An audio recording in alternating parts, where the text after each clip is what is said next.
If you're looking to add an accessory such as a reversing camera to your vehicle, then you'll need to connect it to an existing wire in your car, also known as tapping a wire. This is more involved than just plugging a cable in, but it means that as soon as that wire receives voltage, the accessory will too, and it'll begin working. In this video, I'm going through the 5 key methods that you commonly see, with a focus on ease of install for a DIYer and reliability. Whilst this is geared towards tapping a reversing light wire to trigger a rear camera, there are many other car accessories that might need tapping, such as parking sensors, trailer lights and light bars. And knowing how to tap wires has practical uses away from vehicles too. Hang around until the end though, because if in a few minutes time you think this just isn't the solution for you, then there are a couple of alternative methods to get your reversing camera showing on screen without tapping any wires. I've also put everything you need in the description below, so do check that out if you're interested in doing this for yourself. Let's get started.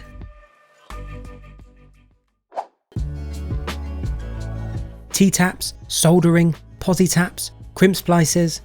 There are lots of wire tap options to choose from, but some are considered better than others, and it varies depending on the job you want to do.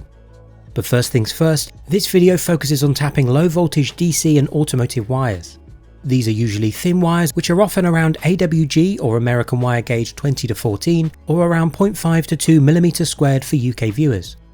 You can measure your wire thickness with a pair of wire strippers like this. When creating the connection, I'll be looking for a number of things: electrical reliability, strength of connection, ease of install, and reversibility and serviceability. This isn't just a case of does it work, but rather will it still work in a year or more after heat, vibration and, well, bad luck. And as we get started, this video is for educational and informational purposes only and isn't professional advice. If you're not sure about doing it for yourself, then you should consult a qualified professional. So on to our first method, and be sure to let me know in the comments which method you prefer, which you won't touch, and any that I've missed. T-taps come in a number of shapes and sizes. The standard ones you see available in huge quantities are these. Usually the yellow ones are for gauge 12 to 10, the blues for 18 to 14, and the reds for 22 to 18, i.e. thickest to thinnest. For a reversing camera, reds will probably be sufficient, but it's always worth measuring. T-taps work very simply and each come in 2 pieces. You place the wire to be tapped, i.e. the rear light wire, in the jaws of the connector and clamp it shut. In theory, it should create a neat cut in the wire's insulation and connect with the metal of the wire beneath. However, it can be a bit hit and miss, so it's probably best to create an opening in the insulation to expose some wire, especially if you have a thick wire that you're tapping.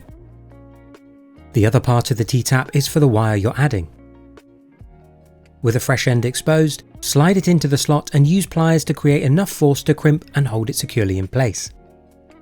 Then you can just slide the 2 T-tap parts together to create a connection. There is another design of T-tap worth mentioning because it's the same principle but works slightly differently. These ones are slightly more compact and often only compatible with thinner wires, though these T-taps are in one single piece. You add the existing wire to be tapped into the wide jaws with the new wire added in the other end. The metal within the T-tap will create the connection between the 2 wires, and provided you've used them with the correct gauge wire, hold shut very firmly.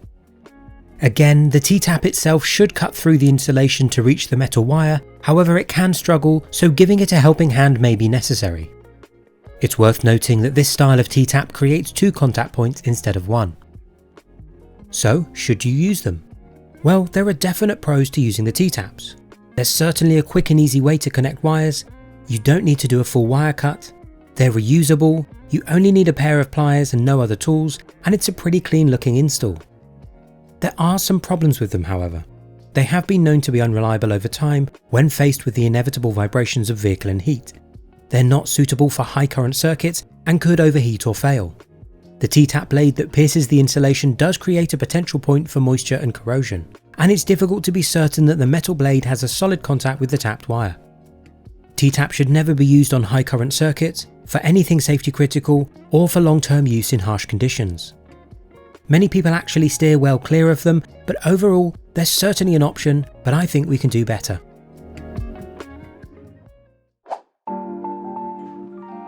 Similar looking to the T-taps are quick splice connectors, also known as Scotchloks, which is the brand name from 3M, and these are among the fastest ways to tap into an existing wire without cutting it. A typical quick splice has a plastic housing and a metal U-shaped blade inside. There are 2 channels in the connector. You place the existing wire in one channel and the new tap wire in another channel. You then squeeze the metal blade down with pliers.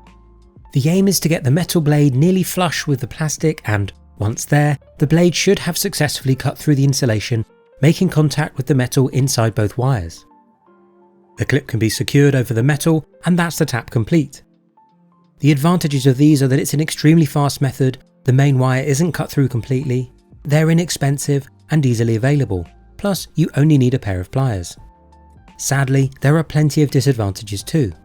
As the blade physically cuts into the conductor area, you run the risk of damaging or severing the wire strands. For this reason, they're controversial in automotive work.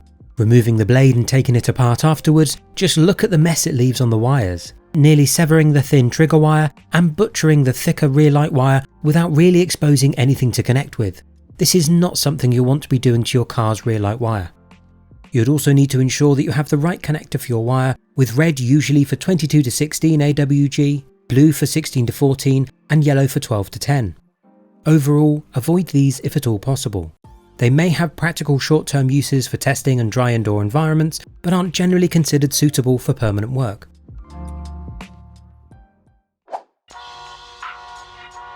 A very common method for connecting wires is solder and heat shrink, though it's a little more hands-on. Be sure to watch this methods section until the end, purely because sealing this joint is the reason it isn't higher on my list. First, you'll need to expose a short section of the main wire, carefully stripping back a small section of the insulation, roughly 1 to 2 centimeters. Be sure not to cut the wire itself. Next, strip the end of the wire to be added, and you could tin it slightly with a little solder. Then, either wrap the new wire around the exposed area of the existing one, or lay the wire on top of it. Whichever way you choose, solder them so both wires are fully bonded along the stripped area. You'll have to excuse my soldering skills here, as it's not something I do often, but when soldered well, you'll have a very strong connection. Insulating a soldered joint is very important, but is one area where this method gets a bit hit and miss. Usually you'd slide a bit of heat shrink over the joint, but this relies on one end of the original wire being completely exposed, so you can slide the tubing on, solder your joint, and then seal it with the heat shrink after. This just isn't practical with adding a wire to an existing wire where both ends are inaccessible. You can buy wraparound heat shrink, which comes as a split or hinged tube, but for a DIYer, buying the large quantities I've found it in becomes ludicrously expensive. Another option is using quality electrical tape. Whilst more acceptable, this is less durable than heat shrink and more prone to unravelling over time. Aside from this, there are some definite pros to soldering as a tapping method. You'll get a very strong electrical connection, reliability in the long term if insulated properly, it's compact and neat, it's weather resistant again if insulated well, and it's how many professionals choose to do wiring tasks.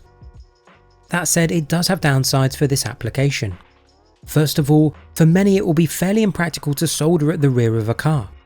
The setup I'm using to film this just isn't doable when large wiring looms are tucked behind car panels and deep in the trunk or boot.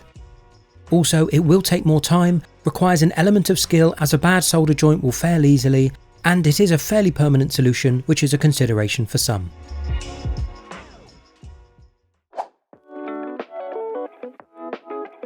Wago connectors and similar products are often used for connecting wires. I've included these because I've seen them around a lot, but straight away I'll say I don't think these are the right tool for the job. Using a one-way Wago 221 like I have here, you're only able to put one wire in and one wire out. Perfect if you've accidentally cut through your reversing wire, like in this comment left on my complete How to Install a Reversing Camera guide, and I've got a link to it in the top right corner and description if you want to check that out after this one.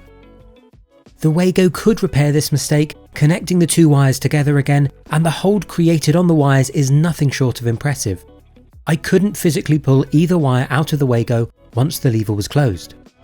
A Wago 3-way connector like this, however, could be a solution. There is no directional in-out design in Wago connectors, so if you've cut the rear light wire, then in theory you could put each end in a slot with the reversing camera trigger wire in the third.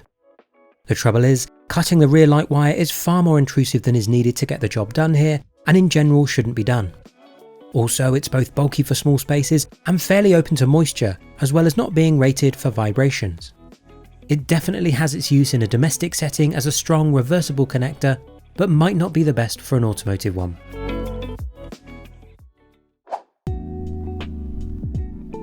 The fifth and final method is one which I feel ticks enough boxes in the categories of electrical reliability, strength of connection, ease of install and reversibility. Posi-Taps connect to a wire in a similar way to T-Taps in that you're puncturing the insulation to get to the metal below. These, however, use a pin instead of a blade and thus do much less damage to the wire. A Posi-Tap unscrews at both ends. One exposes the metal pin and the other will accept the trigger wire. To use, unscrew the end with the metal pin and slip the slit over your reversing light wire at the point you want to make a connection. Then attach to the main body of the Posi-Tap so the pin pierces the wire. Unscrew the other end, twist the exposed end of the trigger wire together, then slip the removed Posi-Tap end over the exposed wire strands. Now screw this end to the main Posi-Tap body and this will clamp the trigger wire in place. With that secure, you'll have made the connection. You can get different size Posi-Taps for different gauge wires, though they are on the more expensive side as plastic connectors go, at around £10 for a pack of 6 at the time of filming. The benefits of Posi-Taps is that they're easy to use in a confined space. The twist lock is more resistant to vibrations. You don't need any tools at all, and they're easily removable and reusable too. When I disassembled the Posi-Tap connection, the hole in the wire was so minimal and did much less damage than the T-Taps and Scotchlocks. On the other hand, they're not fully waterproof, though when used with a thicker wire there's a pretty good seal around the pinned area, and it could potentially loosen or fail if a heavy accessory was hanging from it. As methods go though, I think Posi-Taps are probably a suitable middle ground for DIY taps such as with reversing lights.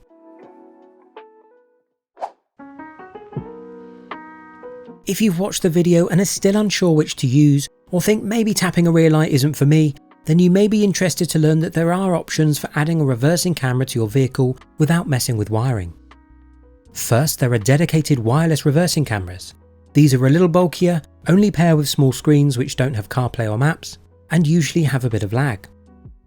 Secondly, some screen models like the Carparide W125S come with a specific button on the 12-volt power unit which automatically brings up the camera screen.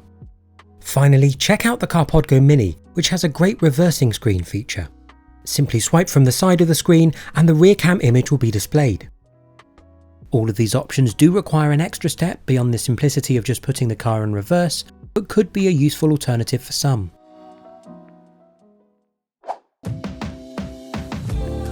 As you can probably see, it's tough to find a clear winner for tapping a wire, and there are so many pros and cons for each. I've completed reversing camera installations using both T-Taps and Posi-Taps and haven't had any issues at all. That said, I found Posi-Taps to be the middle ground between installation speed, reliability, reversibility and weather resistance. They're not perfect, but tick all of the boxes for me.